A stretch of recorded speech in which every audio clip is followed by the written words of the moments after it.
Jay Baradelli. Outside of the flashy Justin Simmons, who are some potential veteran signings the Jets can realistically make in August? Interior line depth, linebacker depth, Quan reunion. We always do a Quan podcast. It's in July. It's really a bit at this point. We don't actually mean it. I would, if it's not going to be the safety, and maybe they're just waiting, and it could be Simmons, Quandre Diggs. How is Justin Simmons a free agent? I don't get it. It's crazy. I'm still looking at receiver, even if they, in their mind, they're doing the back pocket. Like, we'll just trade for Devontae. We'll try to trade for X other disgruntled receiver in October. Still looking at that veteran receiver market, which has Michael Thomas, has Renfro. I don't think Corey Davis is coming back. Julio Jones, stinking of last dance Jets. Russell Gage, free agent. Alex Erickson. I think was Alex Erickson with the team in the preseason last year? I don't know. There's just as a guy who could run some routes, who's ran some, routes. You sign Renfro. I mean, Thomas at this point, I don't know if he's content being like a situational player, but I still, this is Mike Williams isn't playing all summer.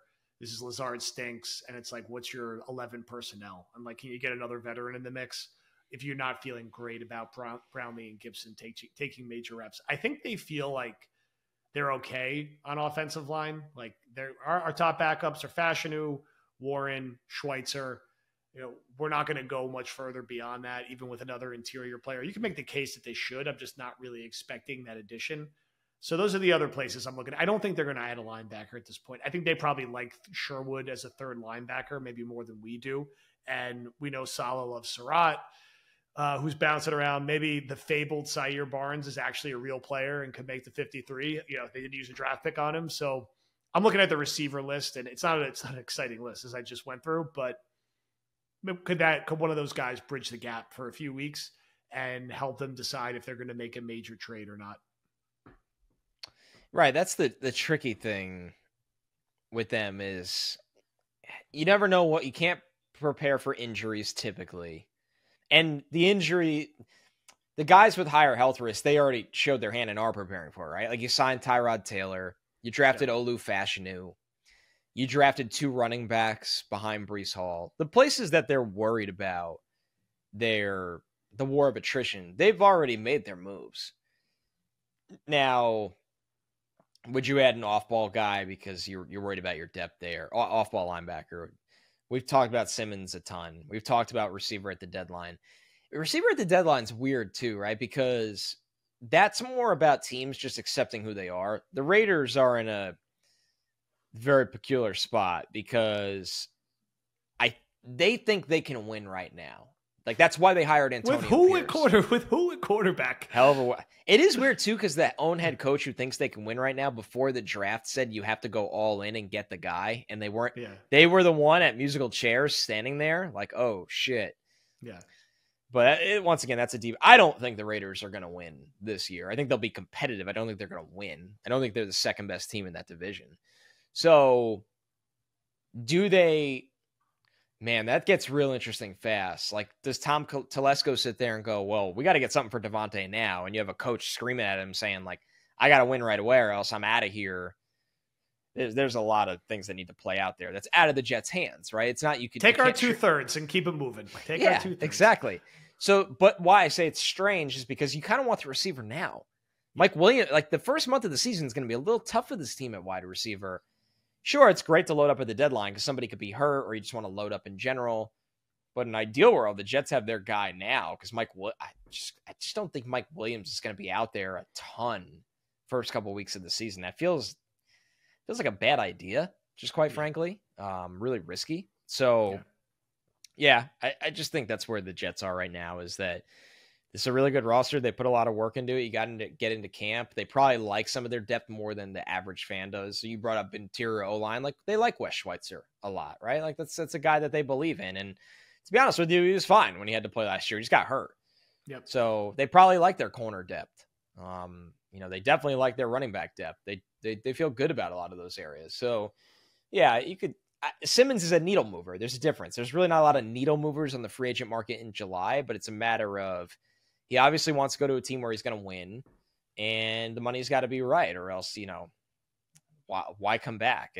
And do the Jets feel like they have that money to shell out right now at a position that historically, even Jordan Whitehead's contract, they don't spend money on at all in this defense. That did not turn out to be a pretty one. All right. We're going to rapid fire and squeeze in 4 more before the 30-minute mark. So we have 8 minutes. I'm going to bundle 2 Jets ones together and then 2 non-Jet ones. This one is from Evan Pastorelli. With the schedule being so top-heavy, is there any game team we're overlooking that may be a surprise loss in the second half of the season? Additionally, outside of the 49ers week 1, what game do you have pegged to be our biggest win of the season? And then from M. Kava, over under 5.5 times Braylon will vulture Brees at the goal line this season for a TD. I'm going to take the under on 5.5. I think 4 feels right to me. 6 feels generous. I think 3 or 4 feels right. It's a little Mount Jordan. Yeah, I feel 3 or 4. And then I feel like the schedule, I think they're going to beat the Texans again in prime time in the back half of the year. And the Texans are going to be everyone's darling pick this year to like go to the Super Bowl and knock the Chiefs off. And I think the Jets defense whooped their ass. They just like they have their number, and they're going to be comfortable playing them again in their building. And I think that will be their win. They will have some ugly, annoying loss at some point. It will probably